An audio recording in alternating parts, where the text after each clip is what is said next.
في يوم ضلمة والمطرة شديدة جدا، لقى سكان مصر الجديدة أصوات عالية لناس بتقول تراتيل وكلام مش مفهوم.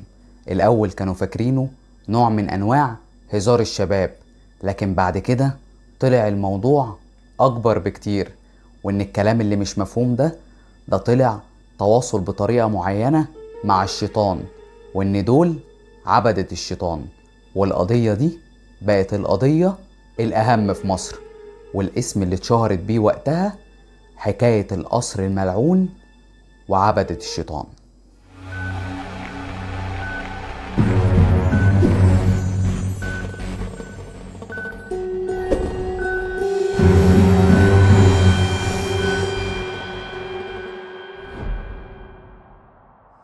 قصر البارون واحد من أكتر القصور المصرية غرابة وغموض على الإطلاق، أو كانوا زي ما بيسموه قصر اللعنات.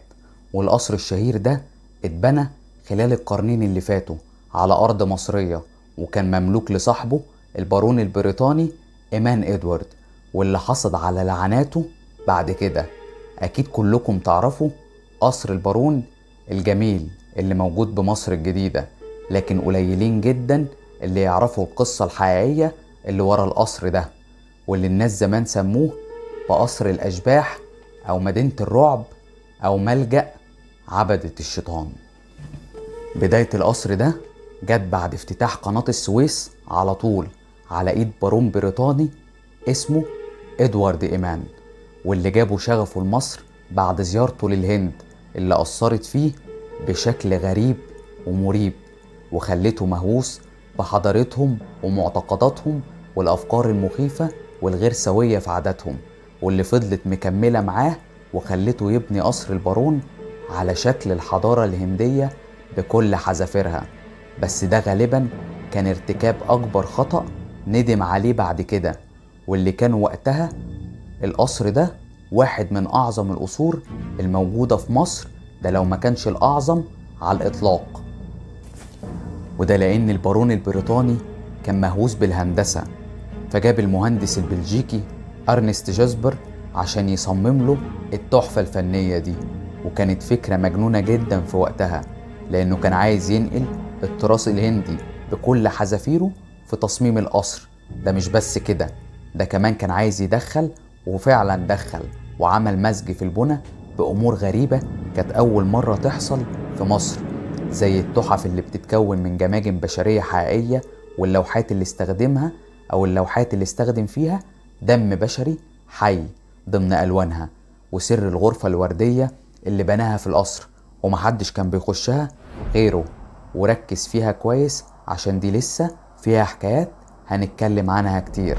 والتحف والأحجار اللي كانت نادرة جدا في وقتها، واللي بيقال إنها كانت تقدر تخليه يشوف اللي بره، بس اللي بره ما يقدرش يشوفه، حاجة كده زي قاعدة الاختفاء.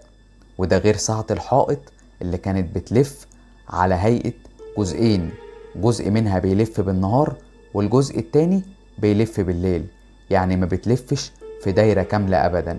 ودي كانت حاجة من الحاجات الغريبة اللي كنا أول مرة نسمع عنها. في حاجات كتيرة كانت من هذا القبيل كانت كفيلة ببداية أمور غريبة وغير طبيعية بالمرة جوه القصر. بس مجرد ما خلص بنا القصر عمل حفلة كبيرة جدا دعا فيها كل المشاهير، واللي كان أغلبهم وقتها من الأوروبيين، واللي جم بس عشان يشوفوا عظمة القصر والجهد الكبير اللي اتبذل فيه. بس الحقيقة إن أهم شخص حضر الحفلة دي كان ملك مصر في الوقت ده، واللي أول ما شاف القصر انبهر بيه انبهار عجيب، وعينيه لمعت وحاول إنه يشتريه بأي تمن، وبعت مراسيل كتيرة جدا بعد الحفلة للبارون عشان يشتريه. لكن البارون كان بيرفض بطريقة شيك لحد ما زهق ورفض عرض الملك تماما، وده طبعا سبب خلافات ومشاكل بينه وبين الملك، وعرف انه مش هيقدر يكمل بالشكل ده.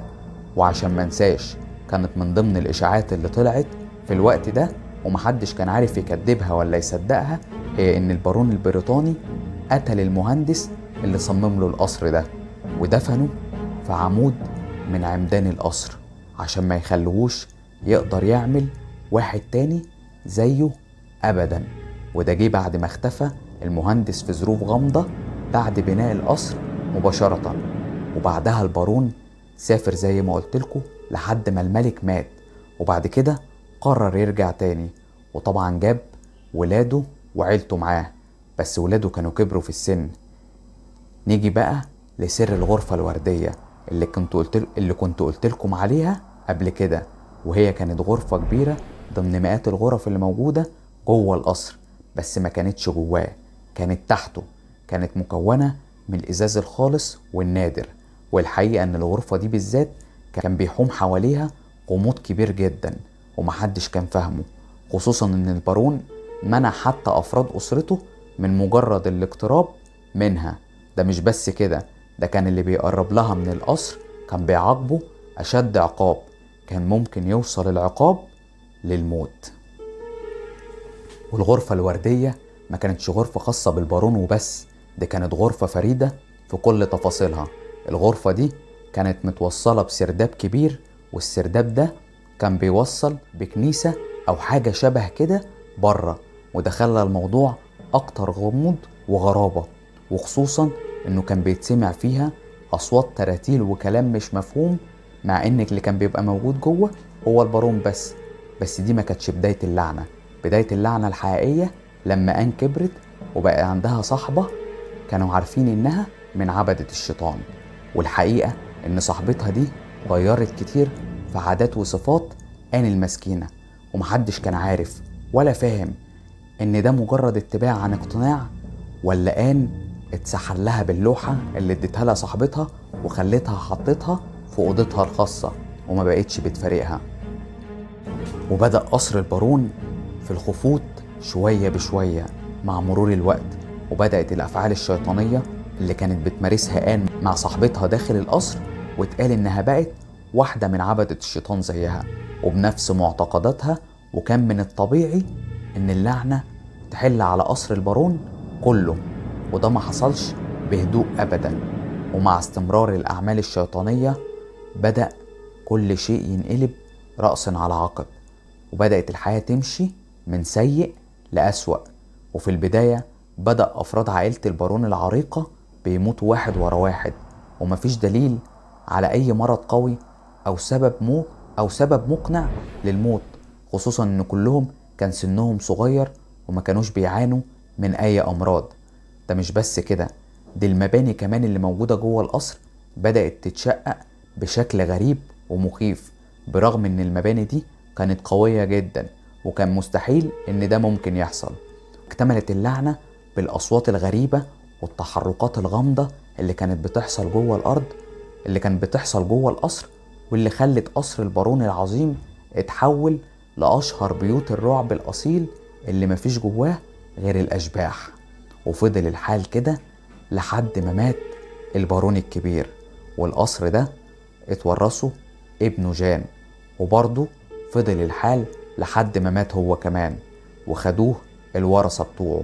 وبعد كده تم إهمال القصر، باع في مزاد علني من كتر الخوف منه، بس كان كل مرة بيتقفل القصر فيها وكان يتجرأ حد ويفتحه مرة تانية كان بتحصل معاه أحداث مرعبة لحد ما يقفلوه من تاني، وكأن حد عايز يوصل رسالة معينة لحد معين أو لينا كلنا. واستمر الحال على الحال ده والمنوال ده لحد ما الناس اتأكدت من قوة اللعنة اللي موجودة جوه القصر، لحد ما أخدته الدولة واهتمت بيه وبقى مزار سياحي الناس بتزوره وبتدفع كمان فلوس عشان تخش جواه بعد ما كانت بتحاول تهرب منه. السؤال هنا، إيه اللي اتغير خلى اللعنة دي تروح؟ ولا اللعنة دي ما راحتش أصلا ولسه موجودة بس احنا اللي مش شايفينها؟ يا ريت اللي عنده أي سؤال أو أي حكايات عن قصر البارون يكتب لنا في الكومنتات تحت، أما اللي عنده اقتراح برضو يسيبه هناك وأكيد هشوفه. واللي حابب يشوف باقي الحلقات هتلاقوها ظاهرة قدامكم فوقي دلوقتي لو انت بتتفرج على يوتيوب، ولو انت بتتفرج على أي منصة تانية هتلاقوا اللينك في أول كومنت تحت الفيديو.